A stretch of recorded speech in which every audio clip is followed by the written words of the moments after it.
बहुत समय की बात है। एक राज्य में एक भव्य मंदिर का निर्माण चल रहा था। मंदिर के निर्माण के लिए तरह तरह के मजदूर रात दिन आधे अधूरे बने मंदिर के बाहर काम कर रहे थे। वहीं पर कुछ लकड़ी के मजदूर भी अपने काम में लगे हुए थे। उनके काम करने की जगह पर इधर उधर बड़े बड़े लकड़ी के लट्ठे पर पड़े हुए थे, क्योंकि वहाँ पर लकड़ी के लट्ठों को सभी काम करने वाले लोग और मजदूर दिन भर मंदिर के निर्माण का काम किया करते थे। बस दोपहर को 1-2 घंटे के लिए सभी लोग अपने घर खाना खाने जाते थे। दोपहर का समय वह जगह बहुत ही शांत रहता था। हर दिन की तरह एक दिन सभी मजदूर दोपहर को खाना खाने के लिए अपने घर गए।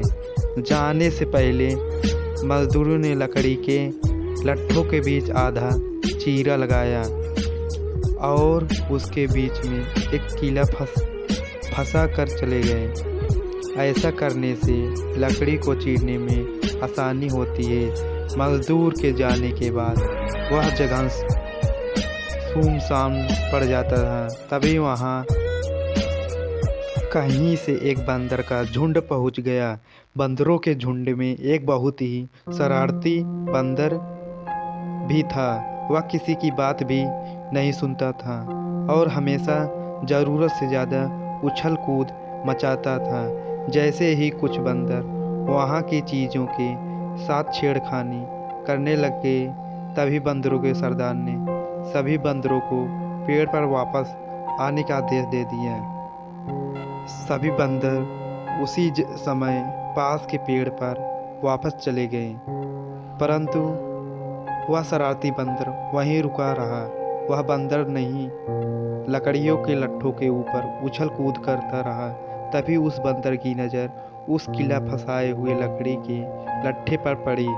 उसने पास पड़े आरी को पकड़ा और लकड़ी पर रगड़ने लगा। लकड़ी पर रगड़ने के कारण किर किर की आवाज़ सुनाई देने लगी।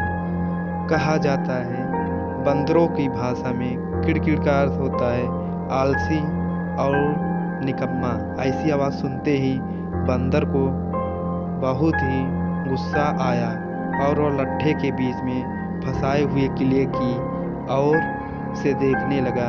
उसे लगा कि अगर किले को निकाल दिया जाए तो वह आवाज़ बंद हो सकती है, और वह किले की निकालने में काम में लग पड़ा। बंदर किले को निकालने की पूरी कोशिश करने लगा और किला भी धीरे धीरे निकलने लगा।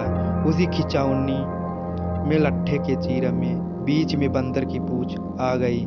जैसे ही किला निकला, बंदर की पूंछ लट्ठे के चीरा के बीच फंस गई।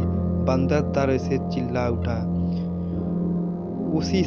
उसी समय सभी मजदूर भी वापस आ गए। मजदूर को आते देख बंदर ने भागने के लिए जोर लगाने के कारण शरारती बंदर की पूंछ टूट गई और वह जंगल की ओर भाग गया।